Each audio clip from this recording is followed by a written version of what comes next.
Good morning.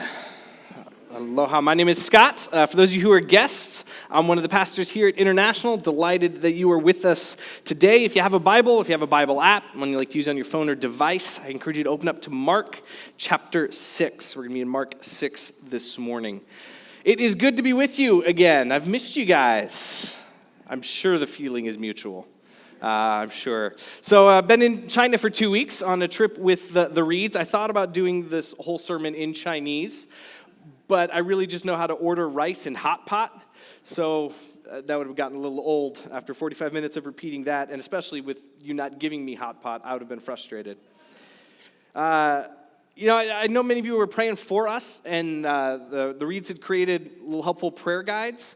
I encourage you, maybe don't throw those away. Maybe put that somewhere where you'll see it, or from time to time, you might be reminded and prompted to pray for China, pray for the people who are serving there, pray for the people who live there, the many gospel workers. I mean, it is a huge job. There are cities we went to that, honest to goodness, I'd never heard of before. Cities, I consider myself to be a fairly, somewhat geographically knowledgeable person. I'd never heard of these cities with tens and 15 millions of people. So many people. It is a huge country. It is a beautiful country. There are 1.4 billion people. It's a massive place. The need there for kingdom work is also massive. There is so much work to be done for the kingdom there. Honestly, it felt a little overwhelming sometimes to think about how many people here have probably never heard the gospel, have never heard of Jesus. Kind of overwhelming to think about, honestly. It's one of those things that it's easy sometimes to just be overwhelmed by the ministry needs around us, overwhelmed by everything that needs to be done. You feel like this is just too much for one person to do. Have you ever felt that way before? Maybe not about China in particular, but maybe about something that was on your plate or something God was asking you to do, something you felt, man, I see the need for, but that is just too much for me. Have you ever been overwhelmed that the needs are just too great, that you feel like, no matter what I do, I'm not going to be able to make a real, a deep, a lasting impact? This feeling that engaging the world with the redemptive power of the gospel is just such a daunting task. Well, if you've ever felt like that, I know I have, feeling like God is just asking too much of you, or you felt overwhelmed by the needs of the world around you, then I think you're going to appreciate what the disciples are going to face in our text this morning. This spring, we've been going through a series through the Gospel of Mark called A New Way. And we've been seeing how Jesus shows us and invites us into an entirely new way to live as his disciples in his kingdom. Now, so far, Jesus has invited the disciples to come and to be with him, to trust him, to follow him. But when he first invited them to come follow him back in chapter 3, he said, hey, I want you to come to me, but it's so that I might also send you out at some point. And that was back in chapter 3, and the sending out isn't going to happen until chapter 6. Well, that's where we have arrived now. Right? So far, we've seen that the disciples are those who obey Jesus' invitation to come, who they obey his instructions. Disciples are those when Jesus calls, they come, and when Jesus sends, they go. Well, it's now time for the disciples to be sent out for the first time. They've been following Jesus. They've been walking around with him. They've been hearing him teach, watching him do stuff. They've been learning from him. He's been teaching them, and now it's time to put it into practice. So let's read, if you will read along with me, in Mark chapter 6, beginning in verse 7 through 13. It says this, calling the 12 to them, he began to send them out 2 by 2 and gave them authority over impure spirits. These were his instructions. Take nothing for the journey except a staff, no bread, no bag, no money in your belts. Wear sandals, but not an extra shirt. Whenever you enter a house, stay there until you leave that town. And if any place will not welcome you or listen to you, then leave that place and shake the dust off your feet as a testimony against them. So they went out, and they preached that people should repent. They drove out many demons. They anointed many sick people with oil and healed them.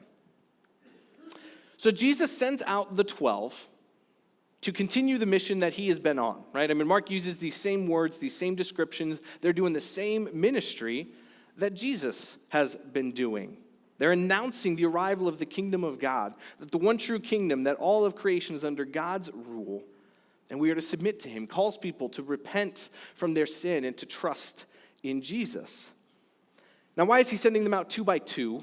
Doesn't tell us, but the likely reason is that it was a Jewish custom that any testimony required the testimony of 2 witnesses in order to verify or validate something in a legal proceeding. So 2 of them testifying that the Messiah has come, that the long-awaited Messiah is Jesus, that fulfills the cultural and legal requirements for witnesses. So they get sent out by Jesus. There are many scholars that kind of point out that this is a sending of the disciples. There's some things here that are specific to them, but the sending out of disciples into the world is actually a general sending. This is something that is true for all disciples. Jesus repeats the command to take the whole gospel to the whole world at other points. At the end of Matthew, the Gospel of Matthew, Matthew 28, the Great Commission, that passage, he says, hey, disciples, go out into the world. Go make disciples. Teach them to obey everything I've commanded you. So Luke's gospel doesn't contain it, but Luke wrote Acts as well, and he starts off the book of Acts in Acts chapter 1, verse 8, with the same message. That all disciples are sent out into the world. We're sent out to engage, to extend the heart and hands of Christ across the street and around the world. We're called to share and show the kingdom with our words and with our lives. So that command is general for everyone. But Jesus has some pretty specific instructions for the 12 here.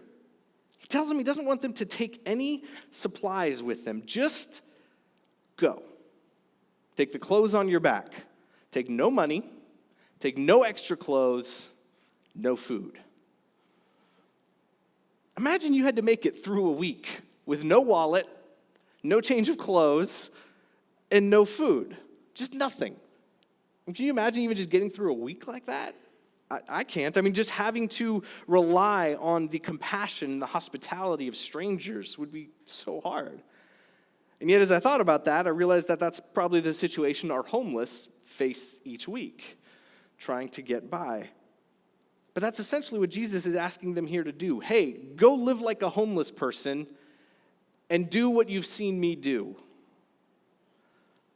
I don't know about you, but if I had received these instructions, I would have been less than thrilled. All right? We went to China, we took money, we took clothes, and we took food, right? And we even bought extra food there. Like, I just would have been, I'm sorry, Jesus, you want me to do what? I'm going to go live like a homeless person and do what you've been doing.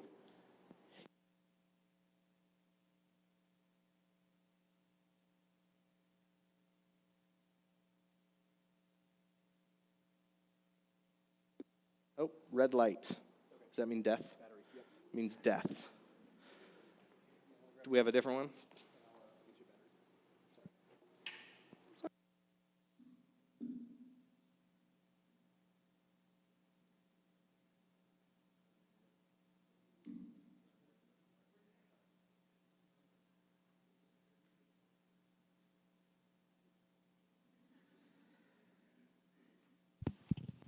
My roommate.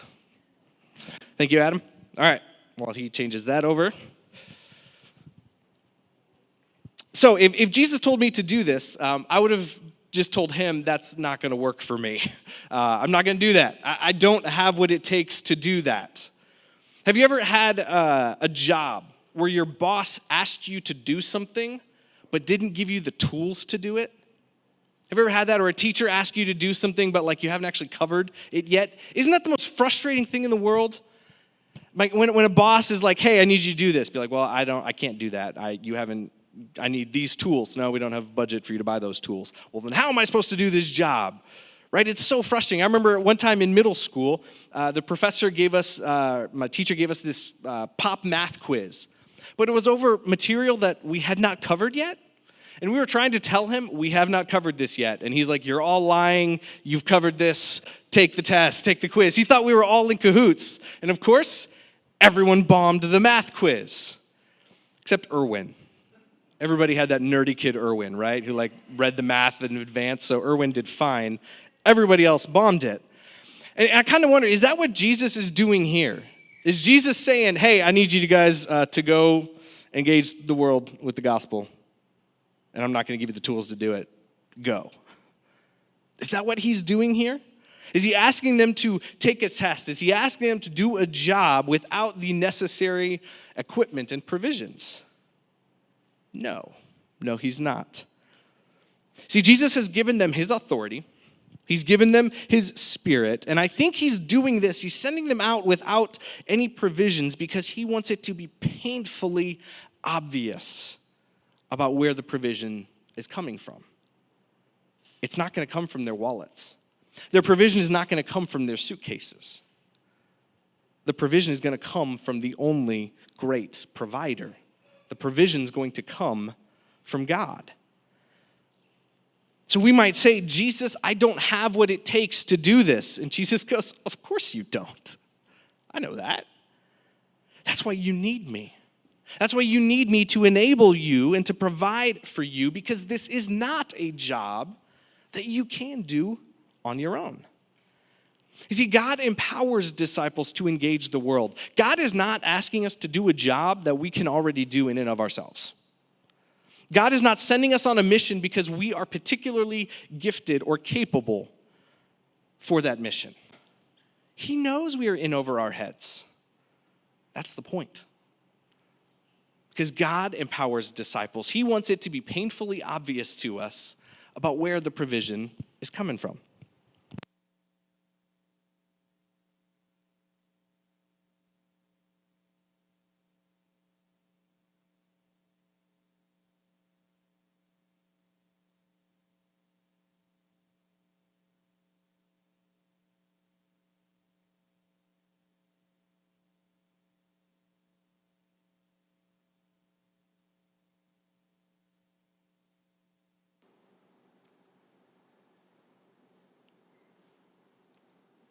This is the beautiful, wonderful joy of walking with God.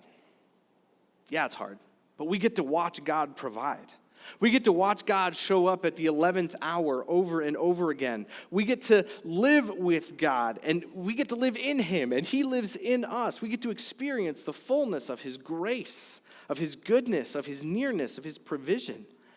It is so much fun to watch God provide out of nothing. Where you're like, God, if you don't show up, this is not going to work. And God goes, I know, and I'm waiting for that to become painfully obvious to you.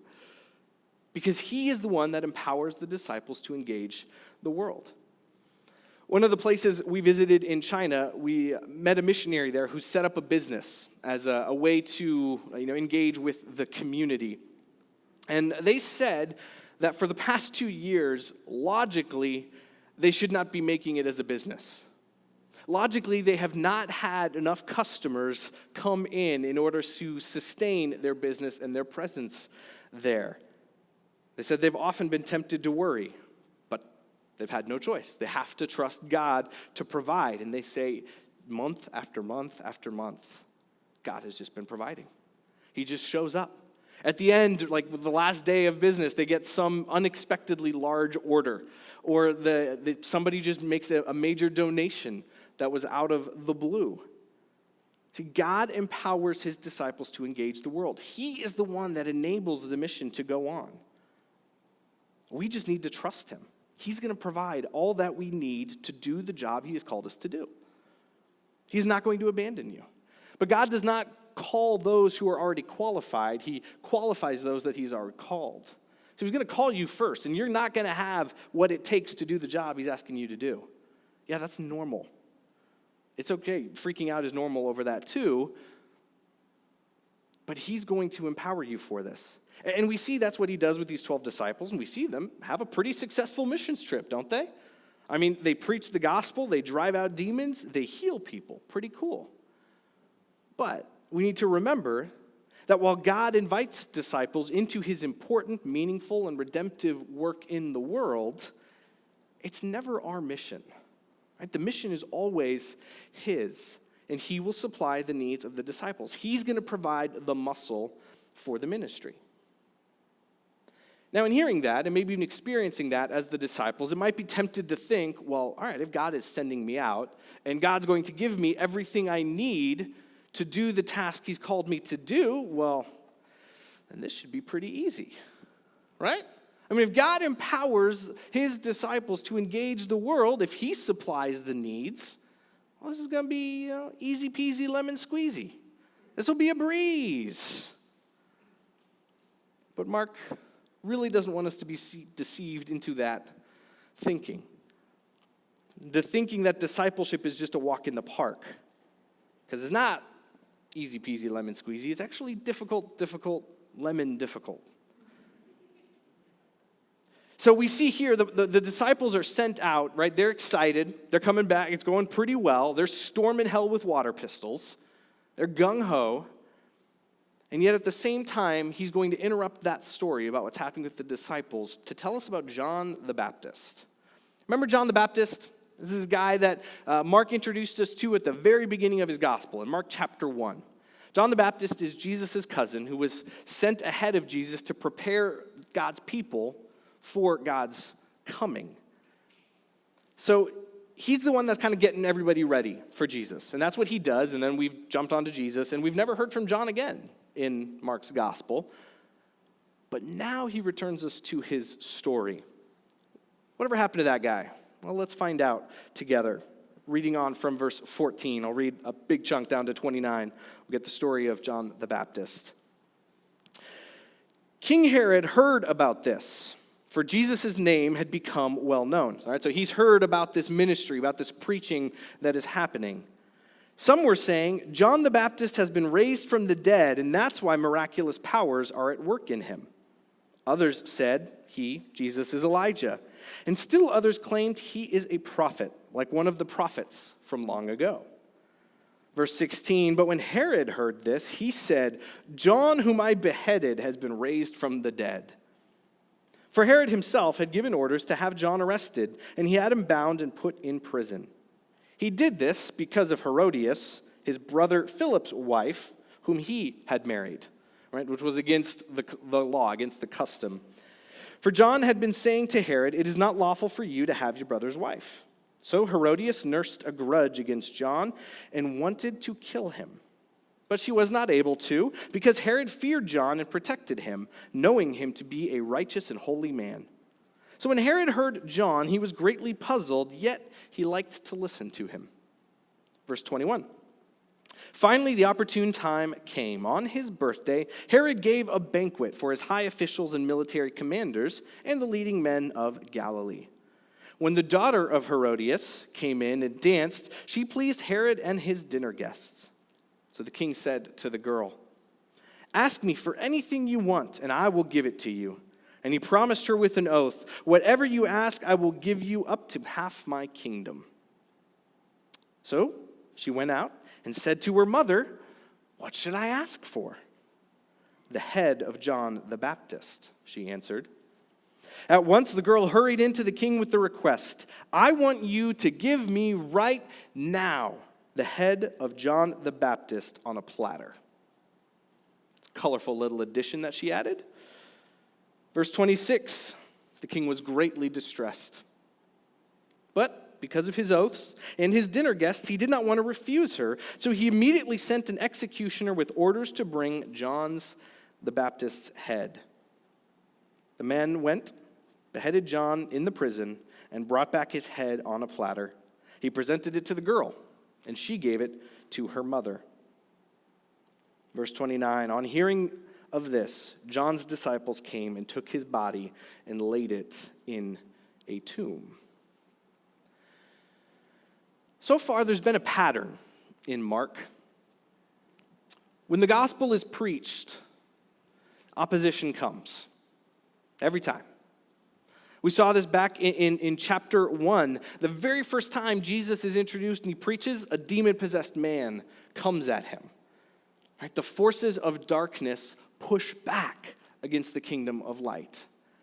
We saw it in chapter 3 when Jesus is again preaching and healing, and then the teachers of the law and his own family start coming against him. They want him to stop what he's doing. We saw it in chapter 5 that Jesus demonstrated his power by calming a storm. The very next thing that happens, a man possessed by many demons comes at Jesus. And here we see the disciples go out, preach the gospel, seems to be going pretty well, and suddenly here we get the story of John the Baptist. John is murdered by a cowardly king.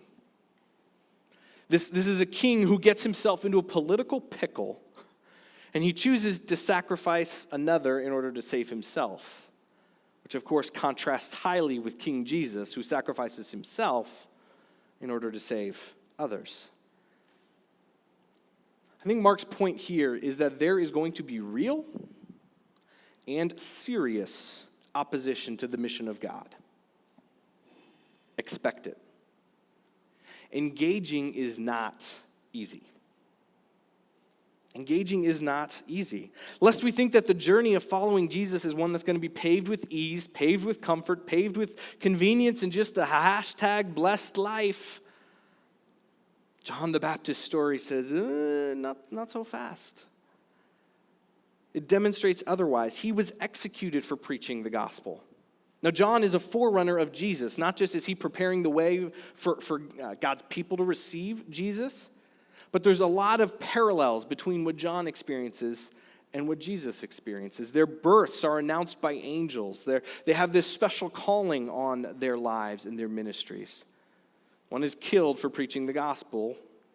Months later, a couple years later, we're going to see Jesus is killed for the very same gospel message.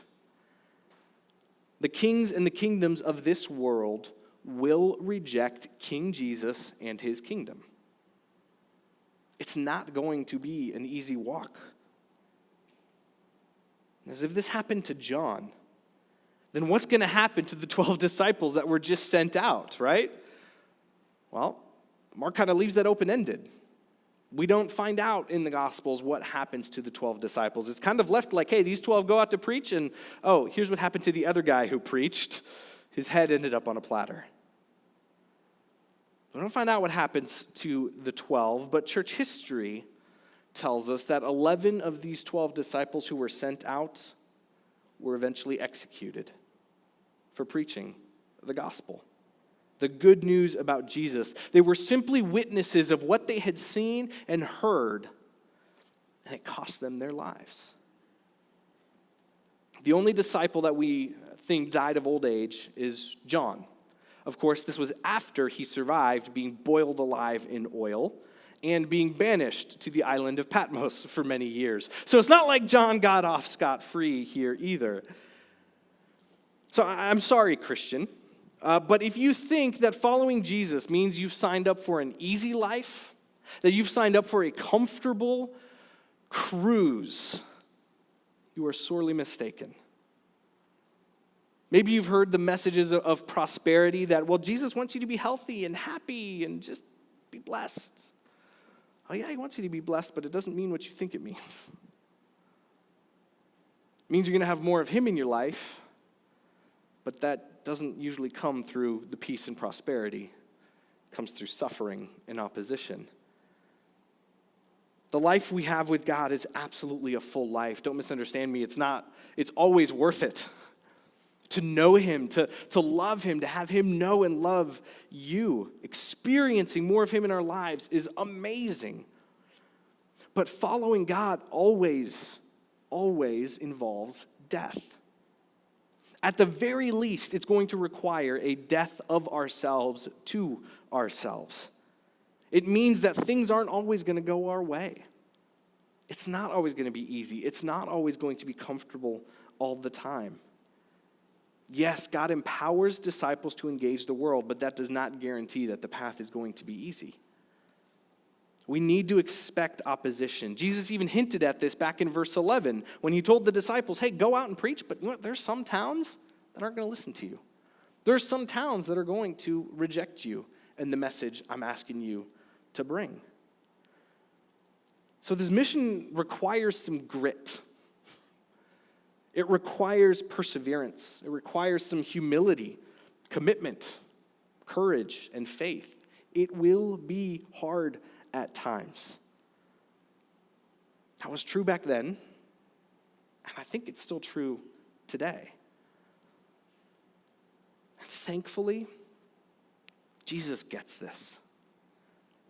He gets that it's hard. He gets that it's too much for us. We don't have a God who goes, well, you weak wuss, I'm so disappointed in you. I thought you were going to do better. No. God knows exactly what he is working with. He knows exactly how poor we are. He knows exactly how weak we are in and of ourselves, how cowardly we can be, that we are afraid, that we are incapable, that we're overwhelmed. He gets that, and he does not hold that against us. It's amazing. That's grace. That he does not get fed up with our shortcomings. That he's not disappointed or angry at all the missed opportunities that you and I have let slide by. Our God is patient, and he is kind toward our weaknesses. See how he treats the disciples as they get back from their mission trip in verse 30. It says, the apostles gathered around Jesus and reported to him all that they had done and taught. Right? So they're trying to debrief everything that's happened. Verse 31, then because so many people were coming and going that they did not even have a chance to eat, Jesus said to them, come with me by yourselves to a quiet place and get some rest. Verse 32, so they went away by themselves in a boat to a solitary place. See, God empowers disciples to engage the world, but he knows that we are finite. He knows we need rest. He knows we need renewal, that we get worn out, that there are times when it really just is too much for us. And he doesn't tell the disciples, hey, get back out there. He goes, no. All right, you've had that time of engaging. Now come engage with me. Come away with me. Sometimes in life and in ministry, we're doing things that sometimes we don't understand why something went sideways. Hey, this went really well and this went really poor. But sometimes we don't stop to really debrief that. What happened? We just press on ahead. But God knows why things happen. And he wants to take time with us to work through those kinds of questions. He wants to give us rest and renewal. See, empowering us to engage does not mean we engage all the time. Empowering us to engage means that we are invited to withdraw at times. We see this pattern in Jesus, that he goes out and then he withdraws to be with his Father.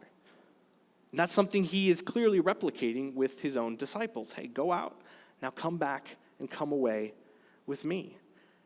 Sometimes we need to rest. Sometimes we need to stop before we can actually move forward again. Stephen Covey, in his book, The 7 Habits of Highly Effective People, he tells the story of a man who's walking in the woods, and he comes upon a frustrated lumberjack. And he asks the lumberjack, what's the problem?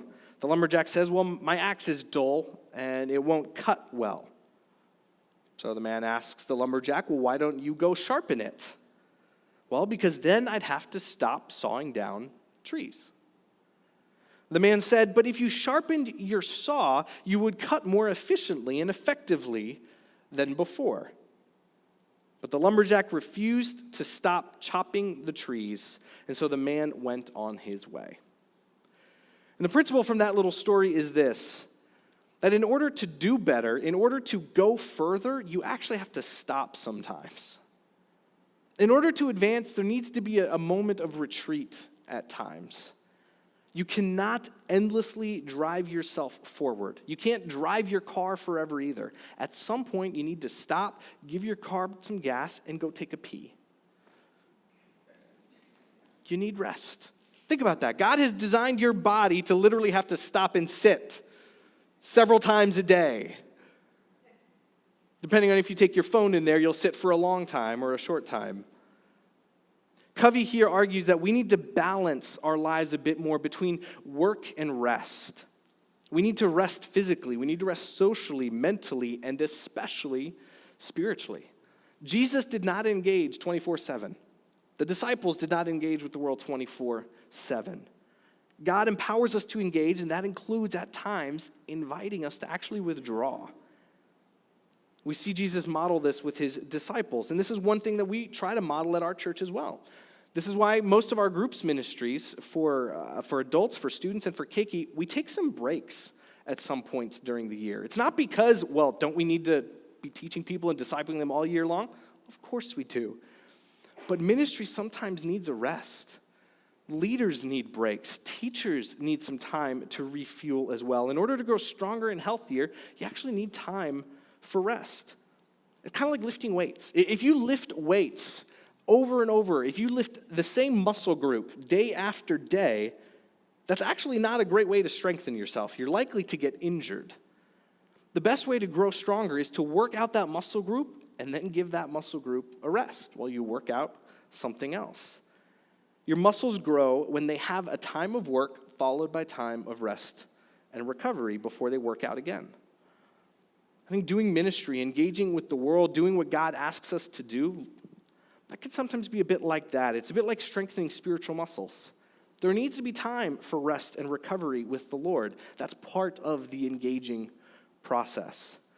Now, Jesus knows this, right? Jesus cares about his disciples, and he treats them with understanding. He treats them with compassion. He wants them to have that moment of rest with him. But that rest is going to have to wait.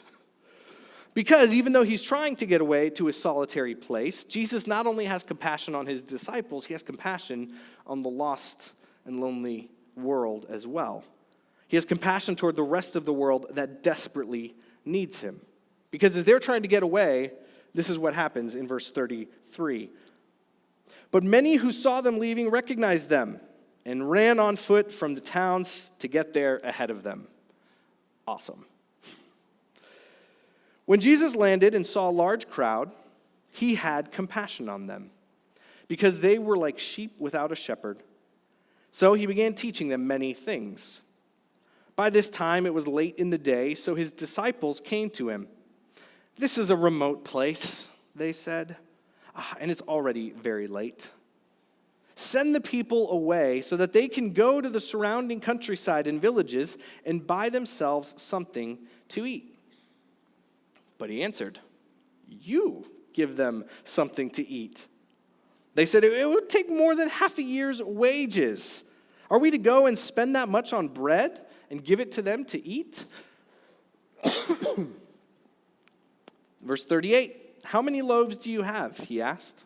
"Go and see." When they found out, they said, "We have 5 and 2 fish." Then Jesus directed them to have all the people sit down in groups on the green grass. So they sat down in groups of hundreds and fifties, and taking the 5 loaves and the 2 fish, and looking up to heaven, he gave thanks, and he broke the loaves. Then he gave them to his disciples to distribute to the people. He also divided the 2 fish among them all. They all ate and were satisfied. And the disciples picked up 12 baskets full of broken pieces of bread and fish. The number of men who had eaten was 5,000. Jesus feeds the crowd. He engages the world, and he provides for the needs of the people. Right? Jesus here is showing himself to be the great provider that we just spoke of. Right? Jesus, we're told in verse 34, he's motivated by compassion. He's doing this out of compassion. He cares about the crowd as much as he cares about his disciples. He sees that both of these groups are in need, right? The disciples and the crowd are looking to Jesus to provide for them. The crowd needs some provision. The disciples need some provision from him. But when you read this story, you notice that Jesus here is motivated by compassion toward the crowd, but the disciples are decidedly less so, aren't they? Jesus, send them away. Tell them to leave. No, we get to stay. You're going to feed us, but tell them to leave. Send them away. Make them figure this out on their own. They need to go to the surrounding villages and go find some food to eat while we hang out with just you. Just us. Us four, close the door, no more. We got our little holy huddle here. We don't want that crowd to interfere with that. They're not fans of Jesus' compassion for the crowd. They're great fans of his compassion for them. Sweet, we get some time with Jesus alone. These people are ruining it. They weren't fans of Jesus' compassion for the crowd. They wanted it for themselves only. They want everybody else to go get their needs met somewhere else, but they get their needs met by Jesus. They're acting pretty selfishly. And so Jesus says, you guys give them something to eat. Well, we can't do that.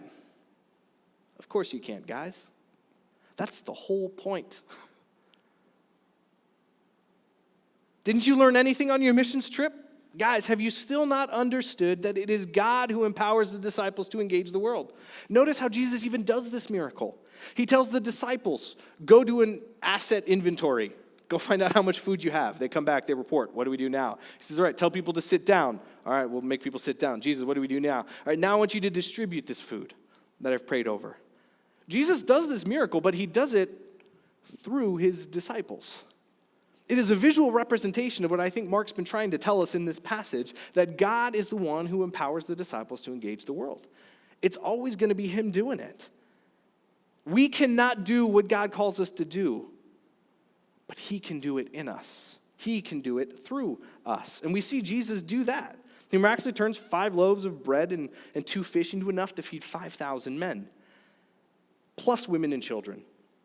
Many scholars estimate the crowd would have probably been around 20,000 people. Jesus feeds them all. God provides for all of them. God enables 20,000 people to eat until they're full. And at the end, when everyone's full, how many baskets of food were left over? It's in there. 12. 12 baskets. Coincidence? I doubt it. Why are there 12? How many did Jesus send out to do the work of the ministry? 12. How many were saying, Jesus, we need more from you. We need more time. We need you to take care of us. The 12. I think Jesus here is taking care of his disciples. Saying, guys, it's okay. I have enough provision for you and for the crowd of 20,000. There's enough of me to go around. I will provide for you, but I also want to provide through you to the rest of the world. Nonetheless, Jesus is the one who's going to provide all that they need. And church, this passage has good news for us, that Jesus has enough provision to take care of us, and he has enough provision to take care of the rest of the world. When we give away the provision that Jesus gives us, when we give away from our resources, our money, our time, our whatever he gives, we will not be poorer. We're actually going to end up richer in the kingdom. We are going to be okay. He promises to take care of us. God has ample provision. He's going to enable you to do what he calls you to do. He's going to provide for the mission. He's going to provide what you need, just as he wants to provide for the needs around us. God has enough grace. He has enough provision for all. He's going to empower us to engage the world. He's going to provide all that we need. So we don't have to look to ourselves. We don't have to come up with the power to do the ministry. We don't have to come up with the provision for the mission. We can trust him for that. So what do we do with this lesson? What can we do this week? How do we respond in practicality to this? Well, I think when I was thinking and praying through this passage, God kind of pointed out 2 ways in my life that I could put this into practice. So I'll share them with you. Maybe they affect you as well. If not, maybe God's saying something else to you about this passage. Do what he's telling you. But what I thought about is, if it's true that God empowers the disciples to engage, that God's going to provide all that we need, then we can engage with courage. I can have more courage in my engagement with the world. I can have courage because God's going to give us what we need, even in the face of opposition, even in the face of overwhelming needs, even with the reality that we have 5 breads and 2 fish and there's 20,000 people hungry. We can still be courageous because we know he will provide. We don't let fear stop us from engaging, right? Don't wait to engage with the world until you're comfortable with it. Don't wait to engage the world until there's no fear. There will never be no fear. There will always be some fear and apprehension when we engage with the world. There will always be risk. When we step out to share the gospel in word and deed, there may be rejection. There may be opposition. But courage is not the absence of fear, but it's choosing to step out in spite of the fear. Mike Foster says that you can either be comfortable or courageous, but not both. You can be comfortable or you can be courageous, but you cannot be both. Because courage is not the absence of fear. It's actually stepping out when things are fearful. And so are you and I personally in our lives choosing comfort or courage? Are we as a church choosing comfort or courage? We can't have both. Do we treat the lost people around us with disdain by refusing to change? I know we might not think about it that way, but that's what we're doing. We treat people around us when we refuse to change what we do or how we do it because it's just more comfortable to keep things the way they are. Or sometimes it's the opposite. Sometimes we change with the world because that's just so much more comfortable and so much more easy. And it's actually harder to swim upstream and doing what others aren't doing. Are we willing to change, or are we willing to stand firm, one or the other, but for the sake of engaging the world with the gospel better? Are we engaging the world with courage and with trust in God to provide? Or are we falling back into fear and comfort? I know I think about some of the decisions in my personal life, and I go, yeah, probably not. I'm certainly not as courageous as I want to be, or as courageous as I ought to be. It's way too easy to choose comfort. But the good news of the gospel is that Christ can empower us to overcome our dangerous obsession with comfort because he is in us and we are in him. So we can engage with courage, recognizing that Christ has the courage that we need. Right? Christ has the courage we need. He is in us. It's not something we have to try to produce out of nowhere. It's something we say, Jesus, you are in me. You are selfless. I am selfish. I need you to empower me. We ask him to do that. We ask God for the courage of Christ because he is inside of us. He is ready, eager, willing, and able to empower us to do the mission. So we just need to ask him for courage. His courage, that we might engage the world with more courage. And the second takeaway is this: if God is empowering the disciples to engage the world as he does, then we should engage with compassion. Engage with compassion, not like the disciples who engaged out of selfish ambition, selfish attitudes. Do we care about the crowds more than we care about ourselves? Do we care about the empty chairs next to us? Do we care about the lost friends and neighbors and colleagues and family workers? Are we compassionate toward them and their plight? Or do we just go, well, if you can't figure it out, your business? Are we harsh? I know I'm not as compassionate as I should be. So what do we do with this? How do we engage with more compassion? Same answer. We go back to the gospel. We go back to the cross. We go back to Christ. And we say, Lord, we want to engage with compassion, but Christ, you have the compassion that we need. You are inside of us. I need you to supply the needs for the mission. I need you to supply me with the courage for the mission. I need you to supply me with the compassion I need to engage the world for Christ. See, we, like the disciples, we're going to struggle to produce these things on our own, in our own strength. We need his eyes. We need his heart. We need his love in order to engage the world with compassion. There was a song a few years back from a recording artist named Brandon Heath that I think really got the heart of this matter as well. The lyrics of the chorus, they beg this of God. They say, "Give me your eyes for just 1 second. Give me your eyes so I can see. Everything that I've been missing, give me your love for humanity. Give me your arms for the brokenhearted, the ones that are far beyond my reach. Give me your heart for the ones forgotten. Give me your eyes so I can see." I can't see on my own. I don't have compassion on my own. I don't have courage on my own. But Christ empowers his disciples to engage the world. Christ has the courage and the compassion that I don't. See, I want to engage the world as Christ did, which means I need him to be the supply as I engage the world. Maybe it's the same for you too. So what is God maybe asking you to do this week? As you've been thinking about this idea of engaging the world, what's the thing that keeps coming to your mind that you keep trying to push down and be like, all right, Jesus, something else, not that? What is he asking you to do this week? Is he asking you to engage in the mission with more courage? Step out somewhere where you've just not so far.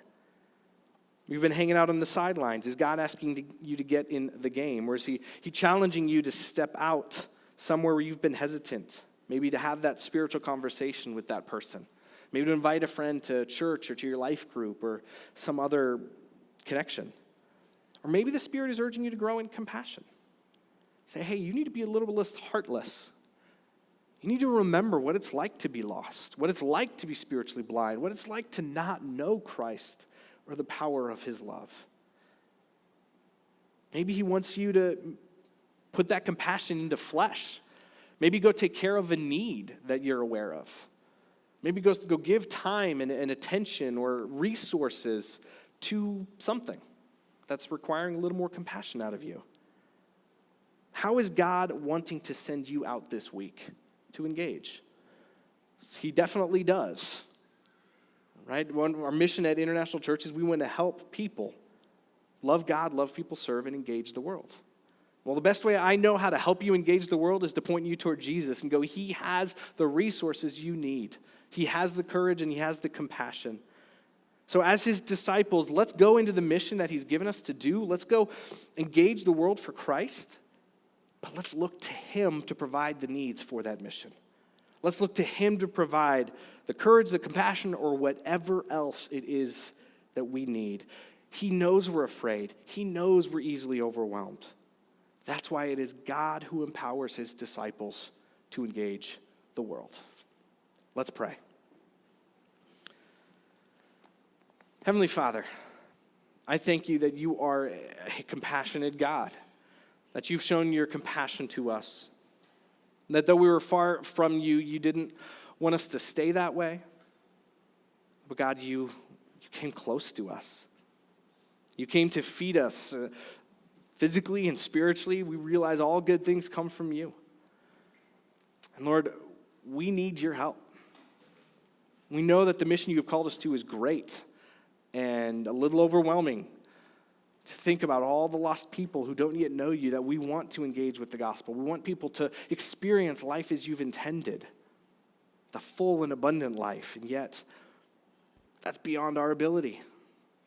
So help us to recognize that and accept that and to come to you for help. So we would allow you to be our provision, allow you to be our sustenance for us as well as for the mission. We love you, Lord, and we ask for your help. In Jesus' name. Amen.